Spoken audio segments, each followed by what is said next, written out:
तो जय हिंद, वंदे मातरम दोस्तों। आज हम आप लोग को बताने वाले हैं एयरफोर्स और नेवी में फिजिकल कैसे कराए जाते हैं, क्या होता है, कैसे प्रोसेस कराया जाता है, पुशअप में आपको क्या एंगल लेना होता है और उसके बाद स्क्वाट्स में क्या एंगल होता है, कितना होल्ड होता है, वो सारी चीज़ें आपको मैं करके बताऊंगा। ठीक है, तो अच्छे से बताने वाला हूं आपको।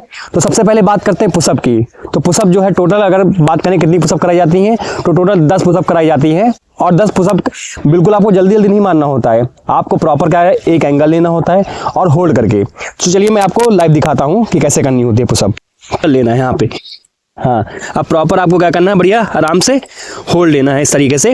अब गलती लोग क्या करते हैं, कोई ये एंगल ले लिया, ठीक, बहुत ज़्यादा वाइड कर दिया या फिर ऐसे कर दिया। ये बिल्कुल यहाँ पे डिफेंस में बिल्कुल अलाउ नहीं होता है। आपको प्रॉपर जो है अपने शोल्डर के हिसाब से बढ़िया और प्रॉपर नीचे, जैसे बोलेंगे डाउन, ये ठीक। उसके बाद अप 2 से 3 सेकंड का जो है होल्ड होता है, फिर डाउन, फिर अप, ठीक। इस तरीके से जो है प्रॉपर एंगल आपको बनाना होता है। लोग और एक गलती करते हैं, मैं एक गलती आपको और बता दे रहा हूं। लोग क्या करते हैं, ये हिप को अपनी बहुत नीचे कर लेते हैं या फिर हिप को बहुत ऊपर कर लेते हैं, तो ये भी बिल्कुल अलाउ नहीं है। आपकी जो हिप है वो बिल्कुल पैरेलल होनी चाहिए। तो अगर आप ये गलती करते हैं तो वहां पे बाहर हो जाएंगे, तो ये गलती आपको बिल्कुल नहीं। तो उसके बाद अगला स्टेप आपका आता है स्क्वाट्स। स्क्वाट्स कैसे मारना होता है, कितना होल्ड करना होता है, तो सारी बातें मैं फिर से बताने वाला हूँ आपको। जो स्क्वाट्स में आपको बढ़िया आराम से पहले रिलैक्स होकर खड़े होना है, आराम से, बहुत ना पैर चपका के ना बहुत पैर ऐसे वाइड करके लेना है कि आपको ऐसे करो पुशअप, वो सॉरी स्क्वाट्स। तो आपको प्रॉपर क्या करना है, बिल्कुल इजीली खड़े हो जाना है। देख लीजिए अभी ऐसे पोस्चर, ठीक।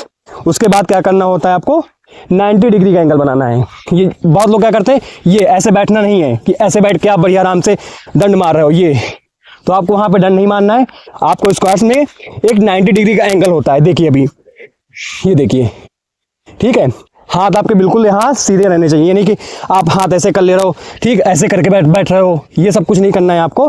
प्रॉपर आपको 20 आराम से होल्ड करके 2 से 3 सेकंड का होल्ड यहाँ भी होता है, ठीक है। तो आपको मैंने स्क्वाट बता दिया, पुशअप बता दिया। अब थर्ड स्टेप आता है सिटअप्स। तो भाई सिटअप्स यहाँ नहीं बता सकते क्योंकि पीछे हमारी गंगा जी मैया हैं और यहाँ पे काफ़ी ज़्यादा बालू है, तो यहाँ पे बताएंगे तो हम बहुत ज़्यादा धूल मिट्टी लग जाएगी। तो सिटअप्स मैं आपको ऐसे बता दे रहा हूँ क्योंकि वो ज़्यादा टफ भी नहीं, वहाँ लड़के बाहर भी नहीं होते, मेनली बाहर होते हैं पुशअप में। सिटअप्स में बस आपको ये भी बात ध्यान रखनी है, 20 सिटअप्स होते हैं।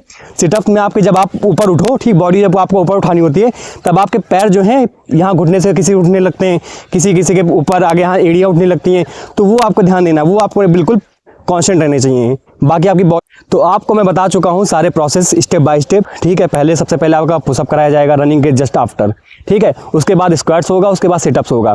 जब आप ये सारा करा लेते हो तो उसके बाद आपको भेज दिया जाता है, फिर आप लगातार डॉक्यूमेंट वेरिफिकेशन चलता रहता है और उसी के साथ साथ जीडी भी होती रहती है, जीडी एसआरटी भी चलती रहती है।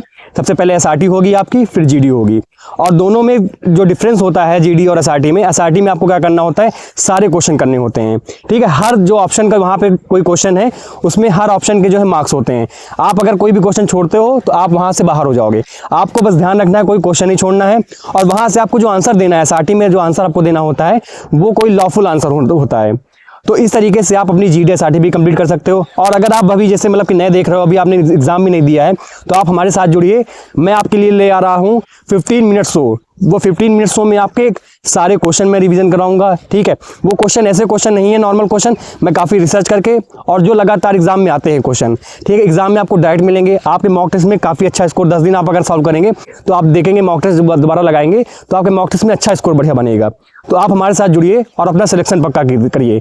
जय हिंद, जय भारत।